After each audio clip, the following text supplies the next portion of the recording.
Olá, meus amigos. Maurício, já está aí, né, Maurício? Bem-vindo. Esperar mais 2 minutos para começar a aula, senão a gente fica muito apertado. Essa questão aqui dessas aulas virtuais, a gente não pode ter muita tolerância, não. Porque, enfim, todo mundo conectado, enfim, todo mundo sabedor dos seus afazeres e das suas obrigações. Esperar só mais 2 minutinhos aí para a gente começar, tá?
Maurício, tudo bom? Tá me ouvindo bem? Qualquer coisa, vamos falando aqui pelo chat. Deixa eu ver se você tá, se seu microfone eu consegui liberar aqui, só um minutinho.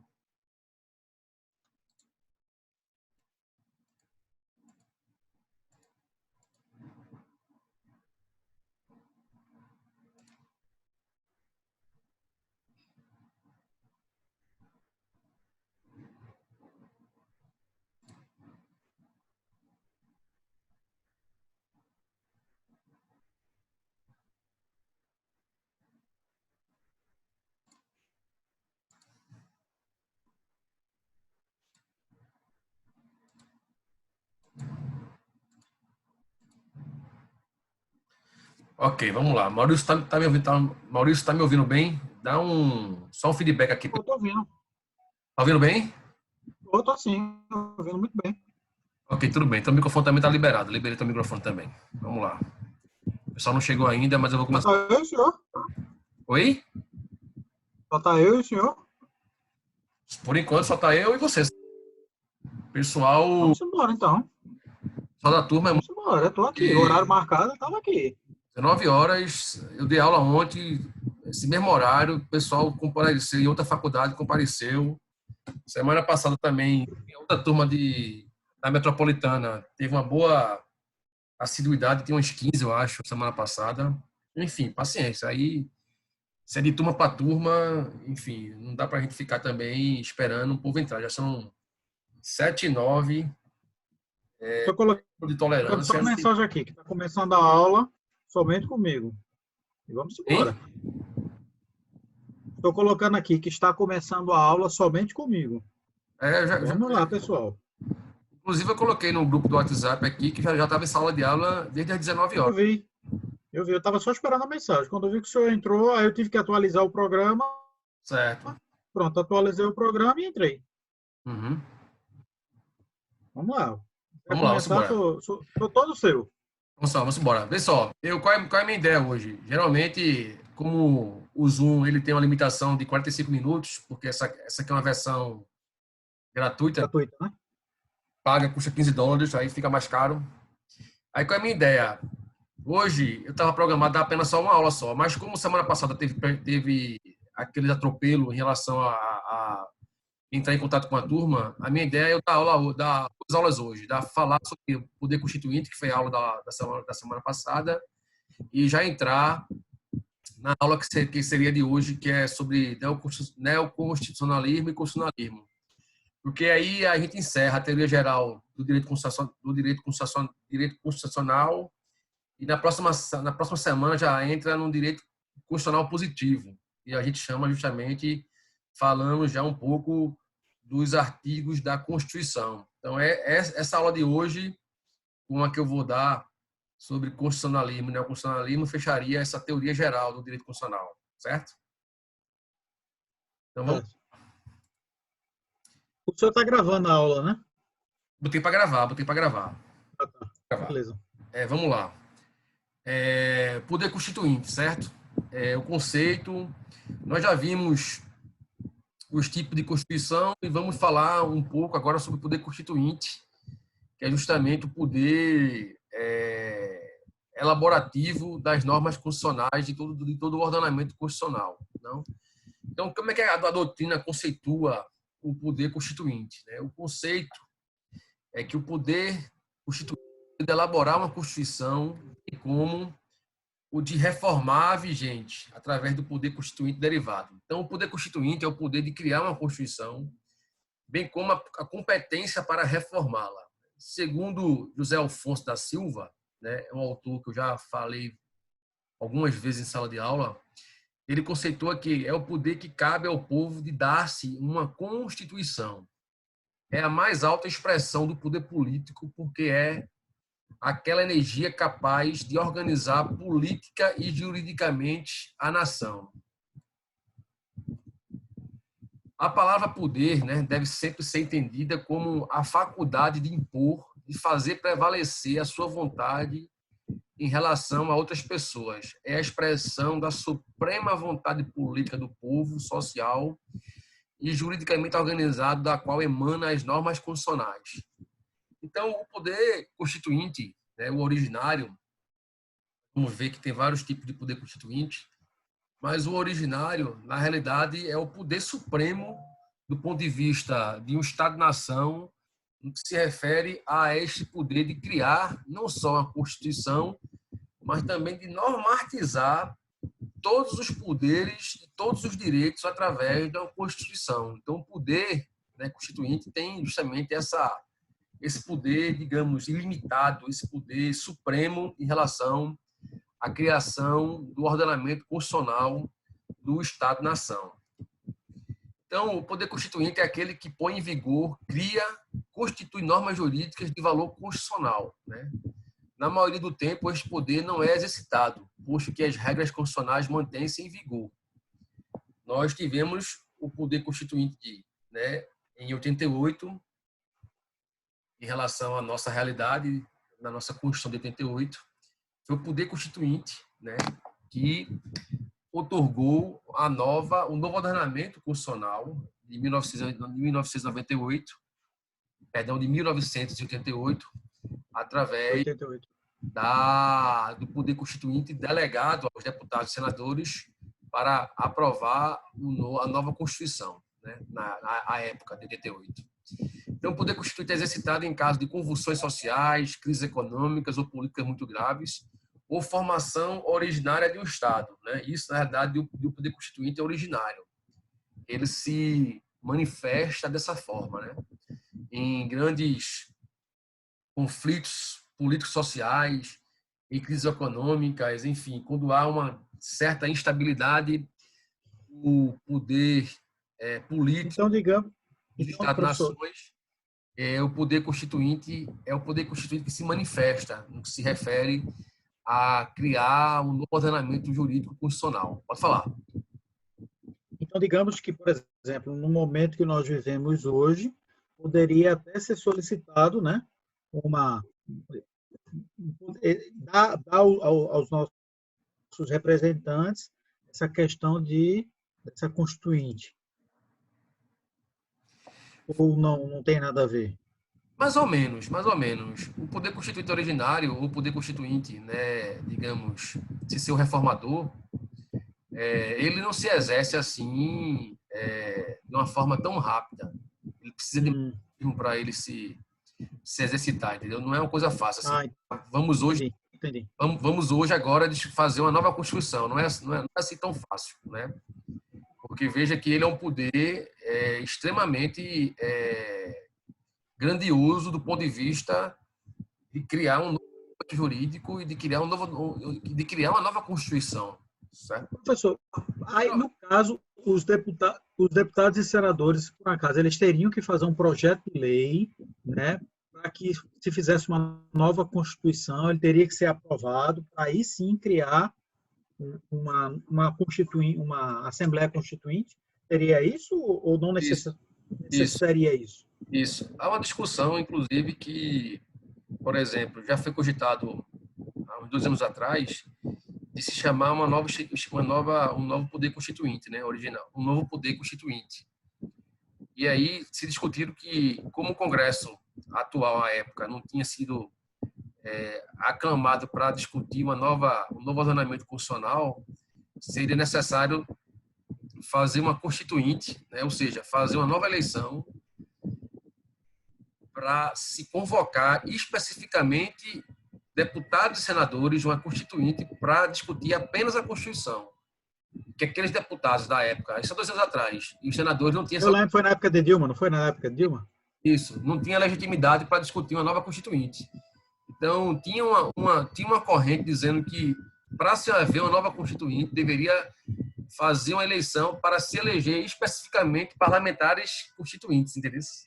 Para se fazer um novo ordenamento constitucional. Então, a gente teria os parlamentares, digamos assim, de ordinários, 4 anos, isso, e os parlamentares da Constituinte. E, paralelamente, você teria uma Assembleia Constituinte para discutir só especificamente o novo ordenamento constitucional. Entendi. Entende? Então, tinha essa discussão também. Mas vamos seguir que, no decorrer, você vai entender como é que se manifesta o poder constituinte. Vamos lá. Então, assim, tem justamente essa teoria do poder constituinte, né? Esse pensamento de Sias, do Abad Emanuel Sias, foi o grande teorizador da doutrina do poder constituinte, né? Desenvolveu o pensamento jurídico sobre a distinção entre o poder constituinte e o poder constituinte. O padre, chamado por muitos de Abad, no ano de 1789, escreveu a obra O que é o Terceiro Estado. Justamente, ele delimitou que o poder constituinte é o poder de elaborar ou atualizar uma Constituição através da supressão, modificação ou acréscimo de normas constitucionais. A titularidade do poder constituinte pertence ao povo e quem exerce quem a exerce é aquele que, em nome do povo, implanta o Estado e edita a Constituição. Então, o titular do poder constituinte é o povo. Só que quem exerce, na realidade, no caso aqui do Brasil, né, na nossa Constituição, esse poder é delegado aos nossos parlamentares, né? Então, o titular do poder constituinte é o povo, só que este poder, esta titularidade, ela é delegada aos nossos parlamentares, os nossos deputados federais e nossos senadores. E aí, falando um pouco da experiência brasileira do poder constituinte de 87, né, o qual ocasionou a Constituição de 88. Deputados e senadores foram eleitos com o fim específico de integrarem a Assembleia Nacional Constituinte. A instalação se deu em 1º de fevereiro de 87, sob a presidência do ministro José Carlos Moreira Alves, presidente do STF. Logo após, no dia seguinte, foi eleito o presidente da Constituinte, que foi o deputado Ulisses Guimarães, certo? Então foram criadas 24 comissões que elaboraram a Constituição de 88, concluída em 25 de 5 de 88, com 551 artigos. O projeto recebeu 5.615 emendas. Apesar das 122 emendas populares recebidas, prevaleceu a vontade dos grupos políticos que compunham a Constituinte, tendo a nova Constituição de 88 sido promulgada em 5 de 10 de 1988. Vejam, isso aqui é só uma síntese, um resumo das discussões e da efervescência de se criar um novo ordenamento constitucional, né? Não é algo simples. Veja aí que se levou fevereiro, março, abril e maio. 4 meses, 24 comissões trabalhando diuturnamente para se chegar à nossa... Foi bem rápido, né? Relativamente foi bem rápido. Relativamente foi rápido porque já tinha um acúmulo, né, das discussões. Não foi uma coisa... Agora o senhor colocou aí no seu material que 122 emendas populares foram recebidas. O senhor sabe dizer quantas delas foram de fato aprovadas? Veja, eu não sei dizer sinteticamente dessas 122 quantas foram aprovadas em relação às emendas e aos artigos da Constituição. Mas o que é importante salientar é que essas 24 comissões, elas tiveram participação efetiva da sociedade civil, entende? A sociedade civil participou desses debates.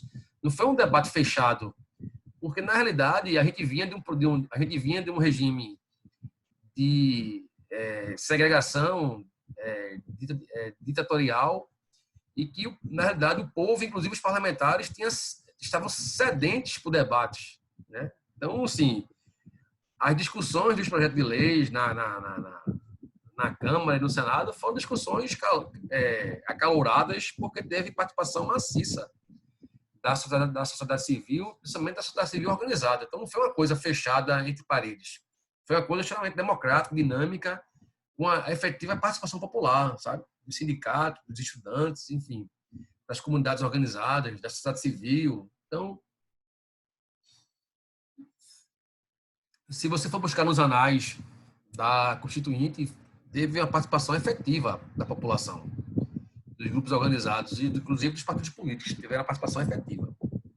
Então, eu não sei precisar de quantas emendas realmente populares foram aprovadas, mas que teve o debate franco e aberto e acalorado, com certeza houve, e foi um debate muito frenético e caloroso. Seguindo adiante, aqui é um organograma que eu montei para se ter uma ideia dos tipos e das formas, dos tipos do poder constituinte. Né? Então, nós temos o originário, o poder constituinte, que ele é histórico, o revolucionário, e tem o poder constituinte derivado, que é o reformador, o decorrente e o revisor, que é justamente o poder constituinte, o derivado que se faz através das emendas constitucionais. Então, mas veja que o poder constituinte originário, ou ele é histórico, ou ele é revolucionário. E vamos ver agora o conceito desses dois poder constituintes, desses dois tipos de poder constituinte originário. O poder constituinte originário inicial, né, o inaugural, é aquele que instaura uma nova ordem jurídica, rompendo por completo com a ordem jurídica procedente, né, a anterior. O objetivo fundamental é criar um novo Estado. Né? Então, o histórico, o poder constituinte histórico, é o verdadeiro poder constituinte originário, aquele que estrutura pela primeira vez o Estado. Obviamente, não é comum e frequente a manifestação do poder constituinte originário histórico, já que não é comum o surgimento de um novo país. Todavia, isso pode ocorrer em se tratando de movimentos separatistas.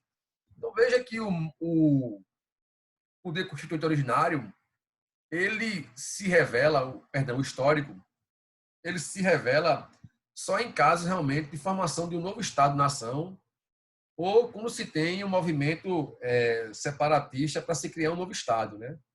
Por exemplo, nós tivemos no final da década de 90, início da década de 90, nós tivemos muito movimento separatista, né? Principalmente no leste europeu, com a queda do Muro de Berlim, aí surgiu vários estados, por exemplo, nós tínhamos a Iugoslávia, que da Iugoslávia surgiu a Croácia, que surgiu a Sérvia. Então, todos aqueles estados que foram desmembrados, os estados que compunham a antiga União da República Soviética Socialista, das repúblicas soviéticas socialistas que foram dissipados e teve todo um movimento separatista, né? Surgiu a Rússia, depois surgiu todos os países, Croácia, enfim, todos aqueles países que faziam parte da União Soviética. Todos esses movimentos separatistas foram criados através do poder constituinte histórico, né? Ou justamente surge com o surgimento de um novo Estado e com o movimento separatista. O poder constituinte revolucionário seria justamente os posteriores ao poder constituinte histórico, em que há solução de continuidade em relação ao ordenamento jurídico anterior, e a expressão do poder constituinte originário revolucionário se dá por razões jurídicas e não fáticas. Né? Nem toda Constituição, nem toda nova Constituição é fruto de uma revolução armada, agressiva ou violenta. Trata-se de uma revolução no sentido jurídico, já que se abandona uma Constituição então vigente, o pressuposto de validade das leis, colocando outra em seu lugar. Então, a nossa Constituição de 88, ela é fruto desse poder constituinte originário revolucionário. Né? O termo revolucionário é um termo jurídico, não tem nada a ver, não necessariamente com arma ou com guerra. É do ponto de vista que a doutrina utilizou esse termo, porque ele se manifesta em relação à substituição do ordenamento jurídico anterior, mas que, na realidade, ele coloca em vigência um novo ordenamento constituinte, afastando o anterior. Então, o poder constituinte revolucionário é o que justamente está em vigor hoje em relação a o que aconteceu em 1988. Entrou aqui Daniel, deixa eu ver, Daniel entrou aqui, admitir, Daniel.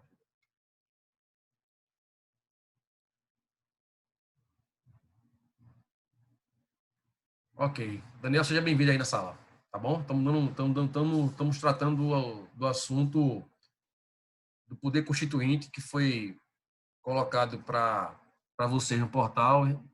E aí nós vamos dar hoje duas aulas, uma aula, na realidade, que vai por duas. Eu vou tratar do poder constituinte e depois vou tratar do assunto de hoje que eu coloquei no portal. Vamos lá. Falando agora das características desse poder constituinte originário, tá? Então, quais são as características que nós podemos identificar nesse poder constituinte originário? Esse poder constituinte originário, Ele é político, né, porque é um poder de fato e não de direito, porque ele é exercido pelo povo, é o povo que tem, que é o titular desse poder.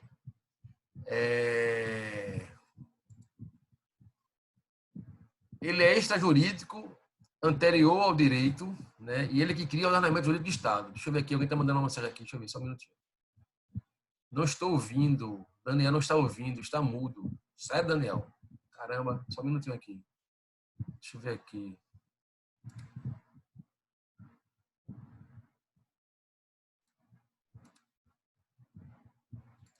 Eu estou ouvindo normalmente. E agora, Daniel? Deixa eu ver, Daniel, aqui. Não sei porque ele não está mudo. Deixa eu ver aqui.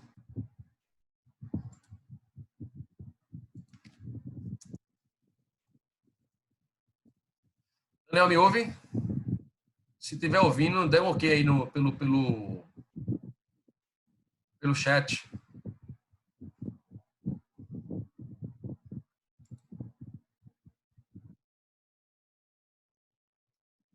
Ok, Daniel, tá me ouvindo?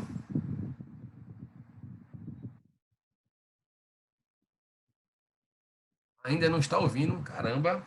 O que está ouvindo, então? Os áudios estão liberados para todo mundo que entrar depois. Será que o problema não está lá nele? Porque eu estou ouvindo o senhor perfeitamente. Pois é. Lanessa, tá me ouvindo, Lanessa? Lanessa, tá me ouvindo?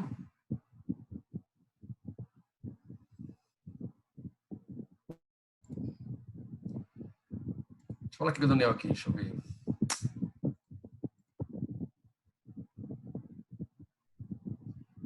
ESC to start vídeo. ESC ia falar, ESC. Start vídeo. Tá liberado.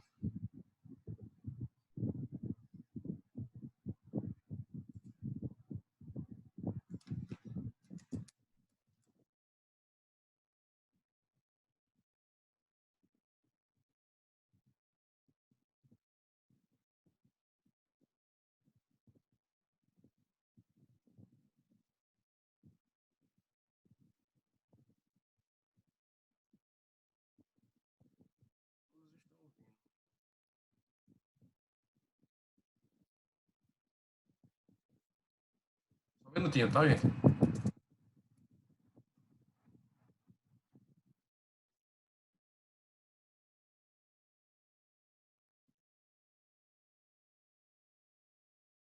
Certo, também Lanessa também não tá escutando. Caramba, o que foi que houve agora? Maurício tá me ouvindo, né, Maurício? Estou ouvindo sim, o senhor. É. Lanessa e Daniel não estão ouvindo. Caramba, o que foi que houve então? Deixa eu ver aqui se posso fazer alguma coisa. Chat. O problema é que o Zoom é tudo em inglês, cara. Punk. Meu inglês é razoavelmente para ruim. Deixa eu ver aqui. Não sei se também porque eles entraram depois, tem alguma coisa nessa configuração.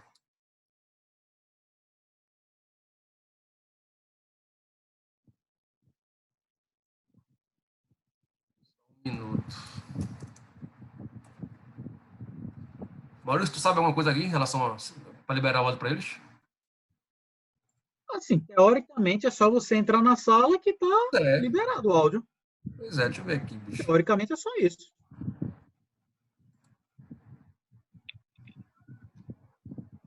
Lanessa, tá me ouvindo agora, Lanessa? Sim, professor, estou escutando. Pronto, Lanessa tá liberado. Cadê Daniel?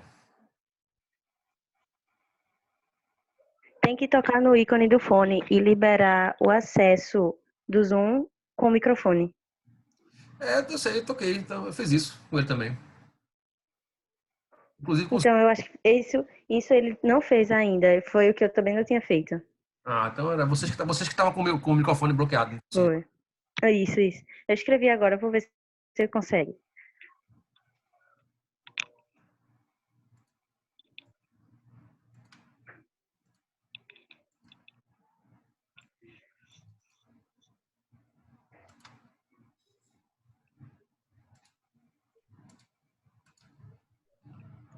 Daniel entrou. Tá me vendo agora, Daniel? Daniel? Acho que ele ainda não conseguiu liberar o microfone.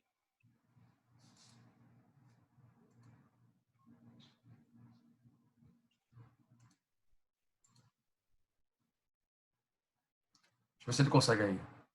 Apareceu.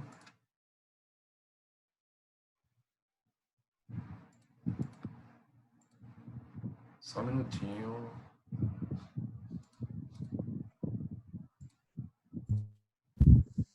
Agora, Daniel, tá me ouvindo? Daniel? Eu tô ouvindo ele. Tô ouvindo. Pronto, ok. Vamos lá. Lanessa também tá me ouvindo, Lanessa? Tô ouvindo, sim. É que você Deixa pode. eu só Vocês podem. desligar o fone. Vocês podem, se quiser, desligar o fone e falar. Vocês que sabem, tá? O microfone fica aberto. Mas Ok. vamos lá. Vamos lá. Só é apertar no microfone. Isso, isso. Isso. Só apertar que bloqueia e apertar o microfone que libera, ok? Vamos lá, minha gente. Seguindo. Eu estava falando justamente do poder constituinte originário, falei do revolucionário, falei do histórico, falei do revolucionário, do poder constituinte originário, que é aquele que cria o novo ordenamento constitucional, é aquele que surge, na realidade, muitas vezes, o Estado-nação, através também, muitas vezes, principalmente o poder constituinte originário histórico, de movimentos de separatistas para se criar um novo Estado-nação e, por isso, criar um novo ordenamento jurídico constitucional desse Estado-nação. E vamos falar agora dessa característica desse poder constituinte originário, tanto histórico como revolucionário, porque é um poder constituinte realmente criador, na realidade, do ordenamento constitucional. Né? Então, estava falando justamente da característica, quando eu parei, do poder constituinte político, da característica que o poder constituinte originário, ele também tem a característica de ser político, porque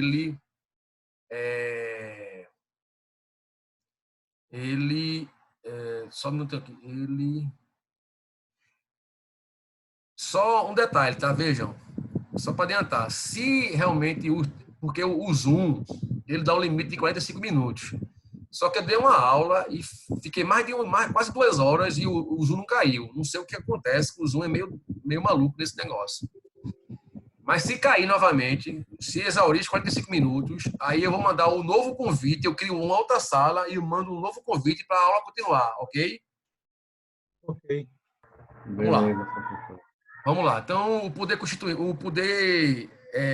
constituinte originário, ele tem essa característica. Ele é político, porque ele cria um novo ordenamento jurídico de um Estado. Né? O titular dele é o povo, que é delegado através dos nossos parlamentares, deputados e senadores, para exercê-lo. Ele é inicial, porque está numa nova ordem jurídica, rompendo com a anterior, né?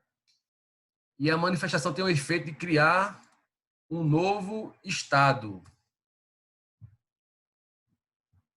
Só ajeitar aqui que ele cria um novo Estado. Ele é autônomo porque não deve ser subordinado a nenhum outro poder. Alguns autores tratam dessa característica como ilimitado. Tá? Alguns autores tratam o autônomo com a mesma característica de um poder ilimitado. Ele é ilimitado porque não está limitado pelo direito anterior. Né? Não se submete. Essas configurações, você me perdoe, porque eu estou usando um novo PowerPoint e essa minha aula era do PowerPoint antigo e fica dando essas incongruências. Não está limitado pelo direito anterior.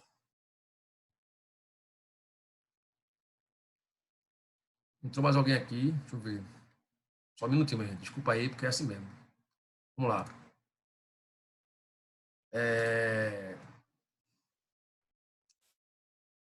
Ele é limitado porque não está limitado pelo direito anterior e não se submete aos limites determinados pelo direito anterior. Pode mudar completamente a estrutura do Estado os direitos dos cidadãos. Por exemplo, por exemplo, sem ter sua validade contestada com base no ordenamento jurídico anterior. Então veja que o poder constituinte originário, ele é limitado porque isso nós vamos ver na próxima tela, na próxima lâmina, ele tem uma ressalva, né? Ele é limitado porque ele pode mudar todo o ordenamento jurídico vigente em relação à Constituição de 88. Inclusive, ele pode até mudar as cláusulas pétreas. Nós falamos das cláusulas pétreas do artigo 64, né? Então, o poder constituinte originário, ele pode, inclusive, mudar todo o ordenamento jurídico constitucional, inclusive estabelecer e mudar algumas cláusulas pétreas.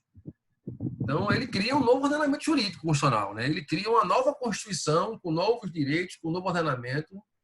Então, ele tem esse poder. Só que tem algumas ressalvas, certo? Quais são as ressalvas?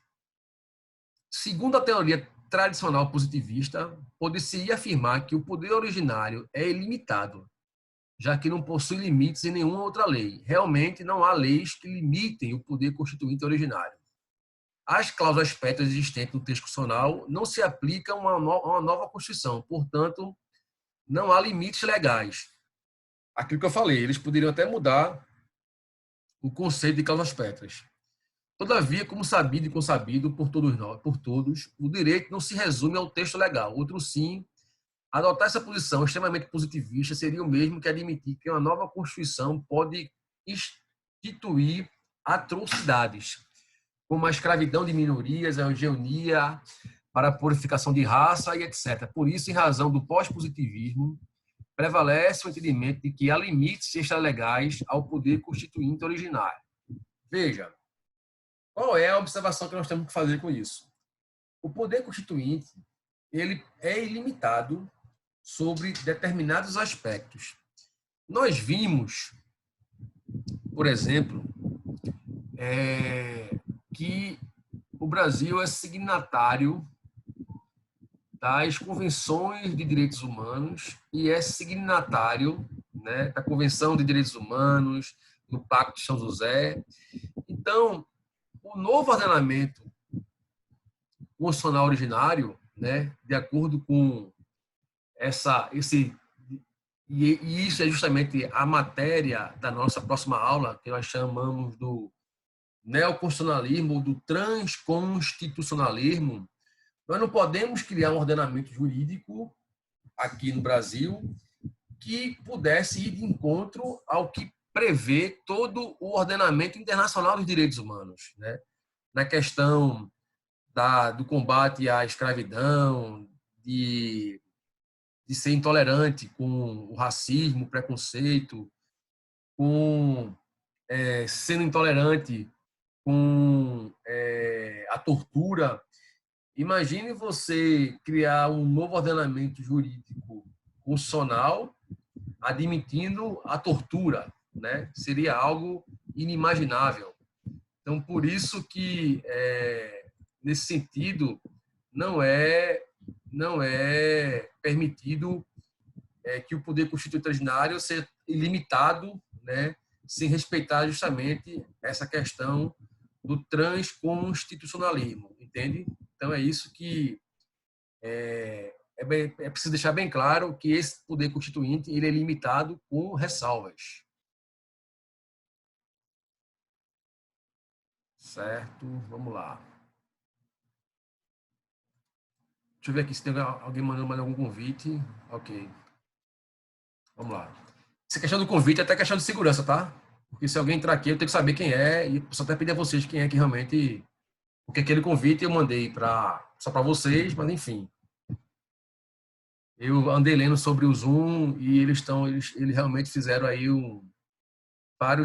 inclusive várias modificações no sistema, e eu li também para a gente se precaver, caso haja algum tipo de falha, eu estou precavido porque eu coloquei aqui vários limites para as pessoas entrarem na sala de aula. Ok? Vamos lá. Dando sequência. E falando agora, e tratando aqui em relação ao poder constituinte também, com a característica dele é incondicionado, né? Não está sujeito a qualquer forma prefixada para manifestar sua vontade, embora a doutrina majoritária reconheça que o poder constituinte originário é ilimitado juridicamente.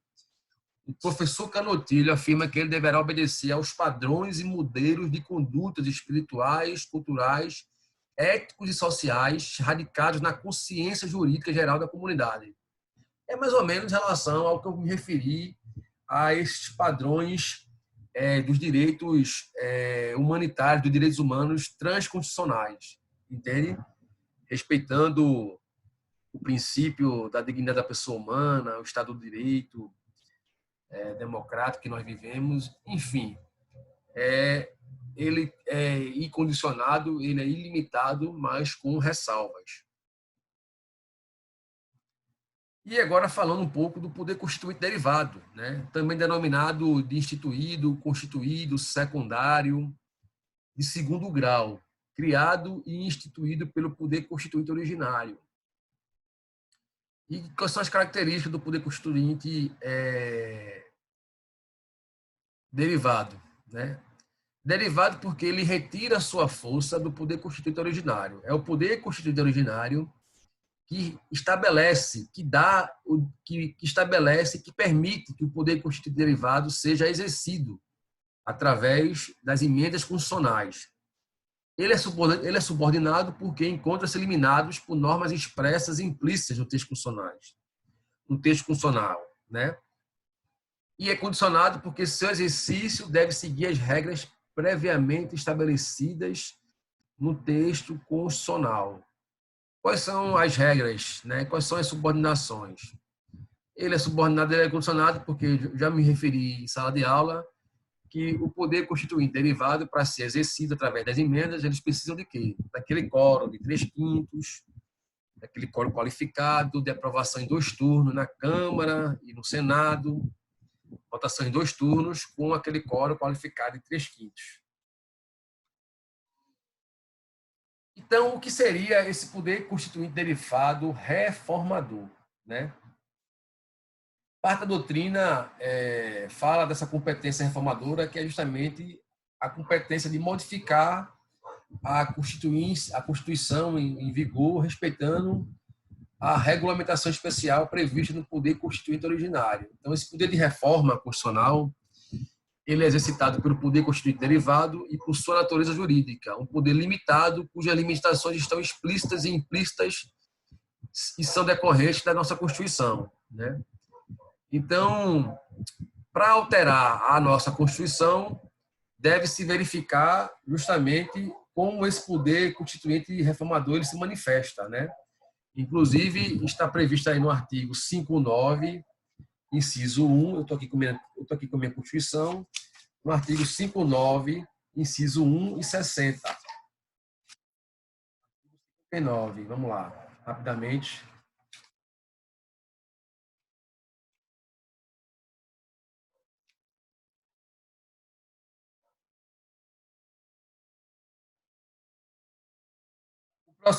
O processo legislativo compreende a elaboração aí no inciso 1, de emendas constitucionais, certo? E no artigo 60 fala justamente do poder constituinte derivado em relação ao parágrafo 5º. Artigo 60, parágrafo 5º. A matéria constante de proposta de emenda rejeitada ou havida por prejudicada parágrafo 3º. A emenda à Constituição será promulgada pelas mesas da Câmara dos Deputados do Senado Federal com o respectivo número de ordem. Aí fala, no parágrafo 1º, é todo o artigo 60, parágrafo 1º, a Constituição não poderá ser emendada na vigência de intervenção federal e no estado de defesa ou estado de sítio. Por exemplo, quando teve aquela intervenção lá no estado do Rio de Janeiro, vocês sabem que a Constituição não poderia ter sido emendada através do poder constituinte derivado, porque houve justamente aquele estado de intervenção, né? E quando há intervenção, não pode ser exercido o poder constituinte derivado. E aí o artigo 60 ele trata justamente de todo o poder constituinte derivado da nossa Constituição, certo? Vamos lá, seguindo adiante. Então, a emenda à Constituição, enquanto proposta, é considerada um ato sem qualquer normatividade, só ingressando no ordenamento jurídico após sua aprovação. Uma vez aprovada, passa a ser preceito constitucional, na mesma hierarquia das mesmas normas constitucionais originárias, desde que sejam respeitados os preceitos fixados no artigo 60. Se quaisquer das limitações impostas pela Constituição Federal de 88 forem desrespeitadas, a emenda constitucional será considerada inválida, devendo ser retirada do ordenamento jurídico através de regras de controle de constitucionalidade. Então, as emendas, ela tem que respeitar aquele quórum, né, 3/5, 2 turnos, 2 aprovações. E se mesmo quando elas forem aprovadas, as emendas constitucionais, né, elas podem sofrer também o controle de constitucionalidade. E aí eu trago justamente um esquema, né, no que se refere às limitações materiais em relação à matéria prevista no artigo 60, parágrafo 4º, que são as cláusulas pétreas. As limitações materiais do artigo 60, parágrafo 4º, artigo 60, parágrafo 4º, eu acabei de ver. O artigo 60, parágrafo 4º, justamente das cláusulas pétreas, né, que não pode ser objeto de deliberação de emendas, a forma federativa do Estado, o voto direto secreto, individual e universal e periódico, separação dos poderes e direitos e garantias individuais. As circunstâncias, é o que fala o parágrafo 1º, é justamente estado de sítio, estado de intervenção federal e estado de defesa. E as formais são os demais incisos, né? Que é justamente quem pode propor as emendas constitucionais, o quórum. Então, são essas limitações expressas nas nossas constituições. E as limitações implícitas, né? É justamente a que se refere a alterações do titular do Poder Constituinte derivado do reformador, a supressão do disposto do artigo 60 e alterações do titular do Poder Constituinte originário. Então, essas são limitações implícitas que se referem justamente no caso de haver alguma supressão do disposto do artigo 60. Isso caberia, nessas limitações implícitas, na realidade, uma regulação através do poder constituinte, do próprio poder constituinte reformador, certo?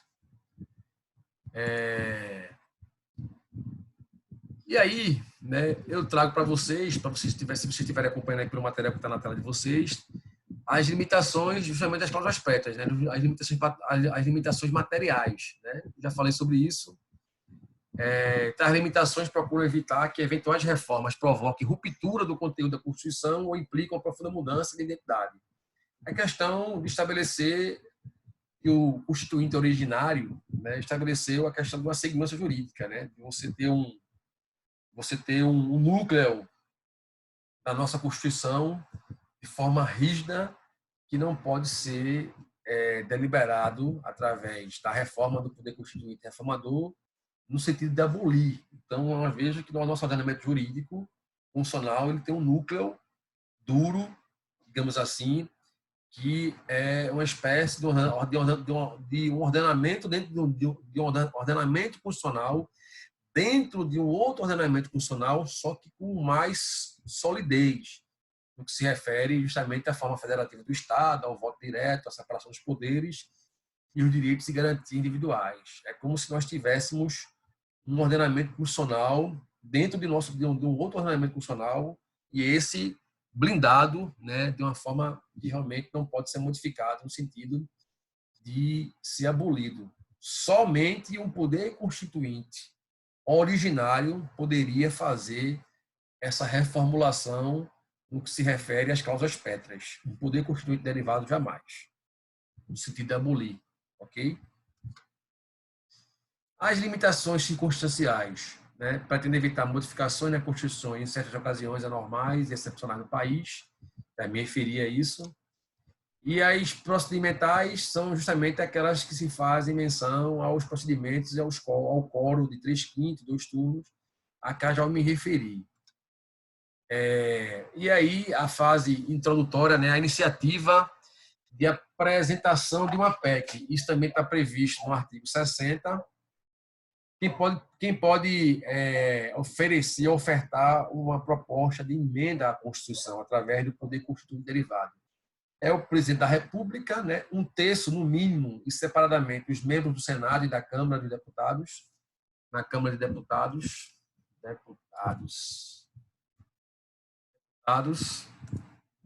e mais da metade da Assembleia Legislativa dos Estados, manifestando-se cada um delas pela maioria relativa dos seus membros. Então, vejam que a proposta de emenda à Constituição não é qualquer deputado que pode fazer. Somente quem tem competência, isso está previsto no artigo 60, no seu caput, né, inciso 1º, 2º e 3º, a Constituição só poderá ser emendada mediante proposta de um terço dos membros da Câmara de Deputados e do Senado, do presidente da República e de mais da metade da Assembleia Legislativa dos estados do Brasil.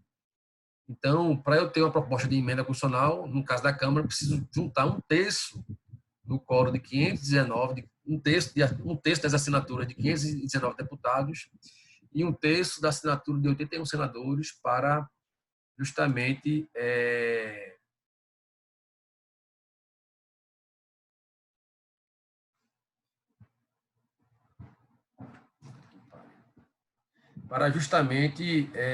ter essa aprovação dessa emenda.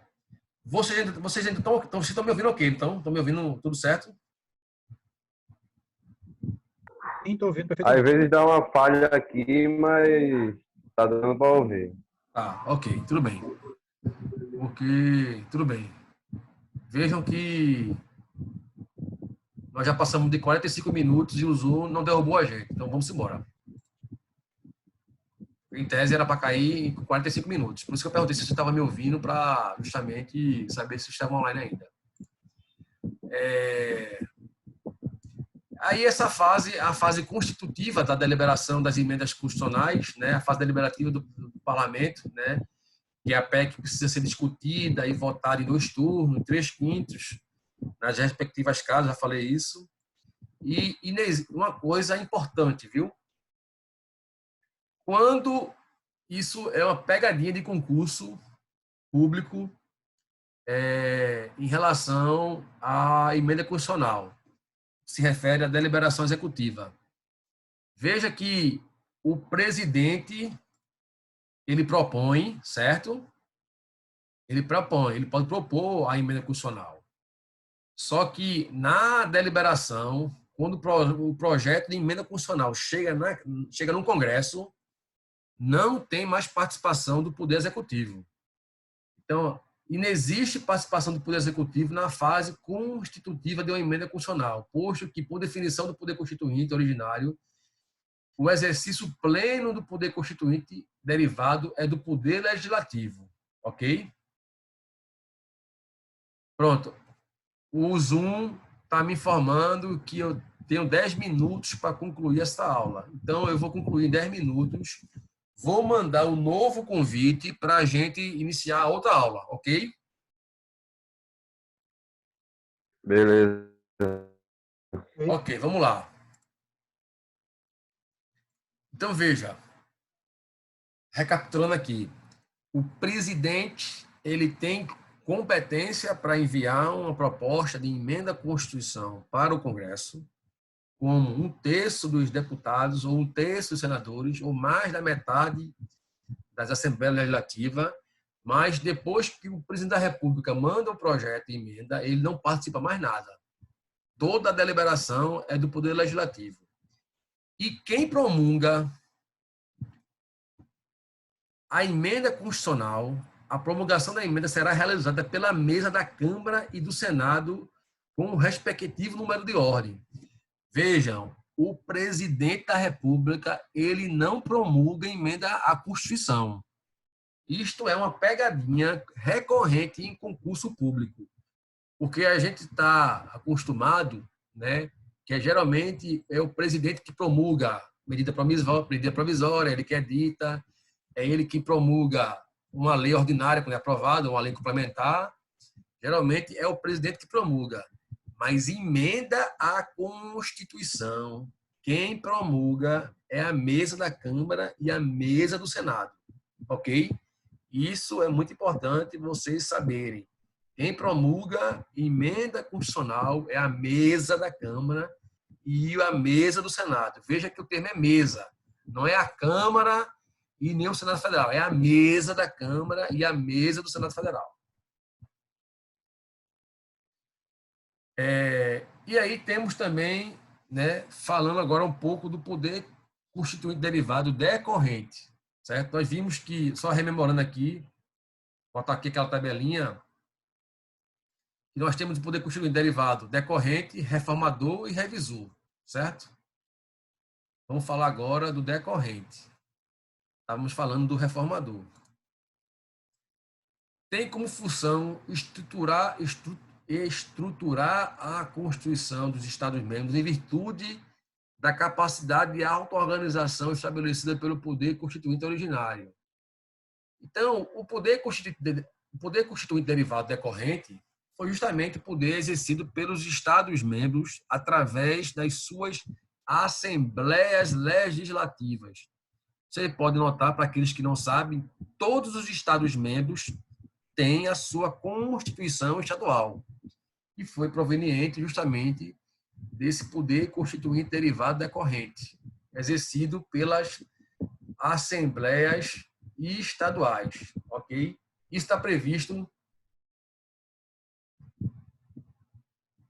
no artigo 11 dos atos das disposições constitucionais transitórias. Está lá previsto no artigo 11, esse poder constituinte derivado e decorrente. E o poder constituinte derivado revisor. A revisão constitucional prevista na Constituição de 88 é via extraordinária e transitária de reforma. Para aprovação de emendas constitucionais de revisão, bastava o voto da maioria do Congresso Nacional, reunidos em sessão unicameral. A doutrina divergiu quanto aos limites da revisão constitucional. Então, o que aconteceu? A teoria,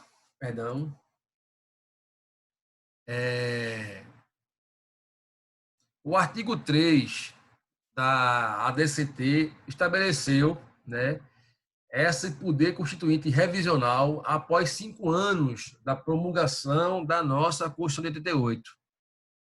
Aí dizia e ainda diz, porque está ainda previsto, já aconteceu, foi justamente naquele período que o Brasil fez até aquela consulta se viraria república ou monarquia, parlamentarismo ou presidencialismo. A revisão constitucional será realizada após 5 anos, contada a promulgação da Constituição pelo voto da maioria absoluta dos membros do Congresso Nacional em sessão unicameral. A teoria que prevaleceu foi aquela que atrelava a revisão ao limite material fixado nas cláusulas pétreas do artigo 60, parágrafo 4. Em conclusão, a competência revisional do artigo 3º proporcionou a elaboração de 6 emendas constitucionais de revisão e que foram feitas justamente no processo de revisão, que foram feitas 6 emendas constitucionais de revisão. E aí, em relação ao poder constituinte derivado e originário, né, era isso que nós tínhamos que falar. Existe, né, ainda, que eu trouxe, né, como um assunto complementar a esse poder constitucional, falar um pouco de mutação constitucional, direito constitucional intertemporal e o princípio da recepção e o princípio da repristinação, o efeito da repristinação e da desconstitucionalização, que tem a ver um pouco com o poder constituinte originário, tanto derivado, né?